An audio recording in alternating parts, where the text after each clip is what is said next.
আমিরুল মুমিনিন সাইয়েদনা ওমর বলছেন, আল্লাহ, তার মানে আমি মনে হয় দায়িত্ব পালনে সক্ষম। আল্লাহ, আমি আমার জনগণের অধিকার আদায় করতে সক্ষম হয়েছি। আচ্ছা বলুন তো, এমনও দেশ আছে সেই দেশের প্রধানমন্ত্রী এসে যদি বলে আমি আমার জনগণের দায়িত্ব পালন করতে সক্ষম হয়েছি, আল্লাহর কসম দিয়ে বলছি জনগণের একটারও পায়ে জুতা থাকবে না।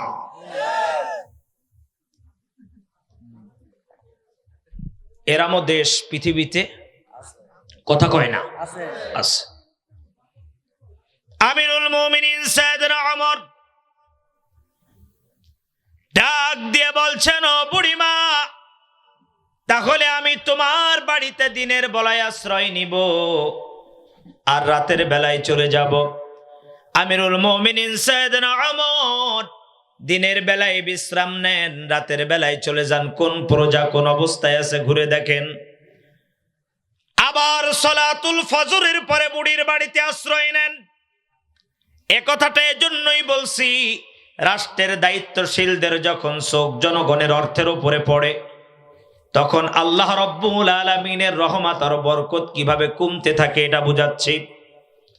প্রিয় দিনী ভাইয়েরা আমার, সাইয়েদনা ওমর সকাল বেলায় যখন বাড়িতে ঢুকেছে, এমন সময় লক্ষ্য করে দেখছে বুড়ি উটের দুধ দহন করছে একের পর এক, করতে করতে বালতি ভরে গেছে। আমিরুল মুমিনিন দূর থেকে নজর করে মনে মনে চিন্তা করছে, মাত্র 2 জন মানুষ, এত তো দুধের প্রয়োজন হয় না, এখানে দুধের সংখ্যা তো অনেক বেশি। তাহলে আমি একটা কাজ করব, বাইতুল মালে এই উটটাকে নিয়ে চলে যাব আর একটা জীর্ণ শীর্ণ উট এই বুড়িকে দেব। বুড়ি এটা দিয়ে কোন রকম 2 জনের জীবন চলবে, আর এই উট থেকে অনেক দুধ হবে, যেটা দিয়ে আমি বাঁচবো, আমার পরিবার বাঁচবে, আমাদের আরো আশপাশের প্রতিবেশীরা বাঁচবে। রাত হয়ে গেল, আমিরুল মুমিনিন বেরিয়ে চলে গেলেন। পরের দিন আমিরুল মুমিনিন সাইয়েদনা ওমর যখন বাড়িতে ঢুকেছেন, বুড়ির মনটা মলিন, মুখটা মলিন, মিজাজটা খারাপ।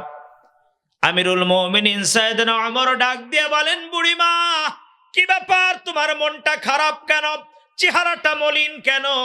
বুড়ি ডাক দিয়ে বলে, তোমাকে চিনি না, কিন্তু তুমি শোনো, আমার উটনির যে দুধ হতো আজকের সেই দুধ হয় নাই, আমার মনে হয় সে অসুস্থ হয়েছে, তবে দেখা যাক কালকের কি হয়। পরের দিন আবার যখন উটের দুধ দহন করতে গিয়েছে, দেখে আবার পূর্বের মতন দুধ হয় না, আরো একের পর এক দুধ কমে যাচ্ছে। বুড়ির মনটা খারাপ। আমিরুল মুমিনিন ডাক দিয়ে বললেন, বুড়িমা, কি ব্যাপার, মনটা খারাপ কেন? বলে, গতকালকের যা দুধ হয়েছিল আজকের আরো কম। আমিরুল মুমিনিন সাইয়েদনা ওমর ডাক দিয়ে বলেন, তাহলে কি সমস্যা হতে পারে?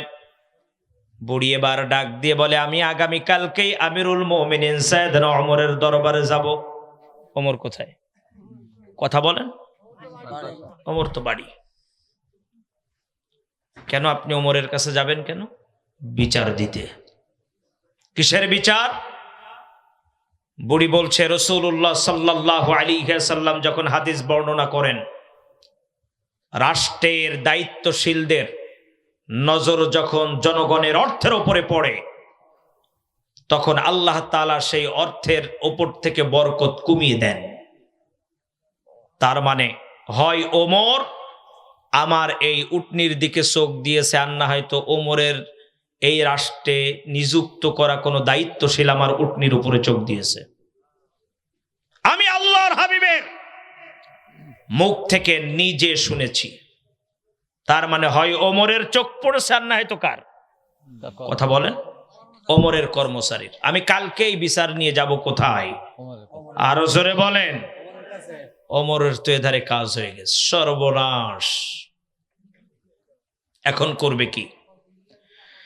আমিরুল মুমিনিন সাইয়েদনা ওমর ডাক দিয়ে বলছে, বুড়িমা, আজকের রাত্রে আর আমি বাহিরে যাব না, আজকের রাতটা একটু থাকতে দাও তোমার বাড়িতে। আমিরুল মুমিনিন সাইয়েদনা ওমর রাতের বেলায় আর ঘুমাই না, দুহাত তুলে আল্লাহর কাছে কাঁদি, আয় আল্লাহ, চোখ তো আমি দিয়েছিলাম বুড়ির উটনির দিকে, আয় আল্লাহ তার মালের বরকত কমে গিয়েছে। আল্লাহ তাআলা তোমার কাছে ফরিয়াদ জানাই, আমি যে ভুলটা করেছি তুমি আমাকে মাফ করে দাও, আর বুড়ির উটনির দুধ বাড়িয়ে দাও। পরের দিন এবার উট যখন দহন করতে গেছে, দেখে যে পূর্বে যা ছিল তার দ্বিগুণ। একটু চিৎকার মেরে বলুন আল্লাহু আকবার। বুড়ির মনটা খুব আনন্দিত। সাইয়েদনা ওমর আস্তে আস্তে আসছেন, এসে বলছে, বুড়িমা কি ব্যাপার, এত আনন্দিত কেন? বলছে, বাজান আমি ভুল বুঝেছিলাম। আমি কি বুঝছিলাম? ভুল বুঝেছিলাম যে ওমরের চোখ পড়েছে, আর না হয়তো ওমরের কোন কর্মচারীর চোখ এই উটের প্রতি পড়েছে, এজন্য বরকত কমে গেছে। কিন্তু না, পূর্বে যা দুধ হতো তার চেয়ে আজকের দ্বিগুণ। তার মানে বোঝা গেল আমার উটনিটা মনে হয় অসুস্থ হয়েছিল।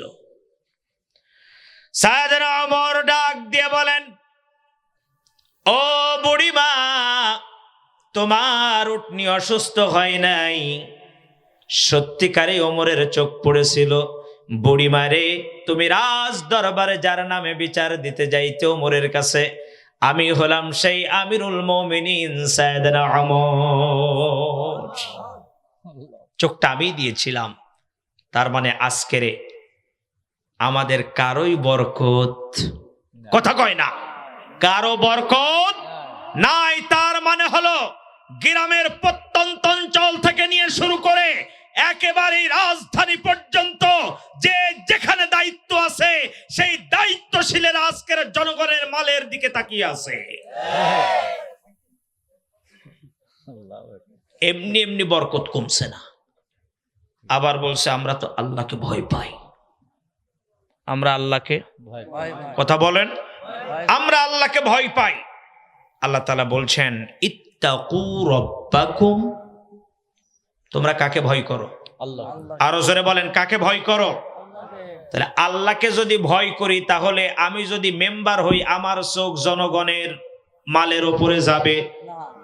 কথা বলতে হবে। আমি যদি চেয়ারম্যান হই, তাহলে আমার চোখ কি জনগণের মালের উপরে যাবে? আমি যদি এমপি হই, জনগণের মালের উপরে আমার চোখ যাবে? আল্লাহর রহমতে আমাদের দেশে তো যাইটাই না।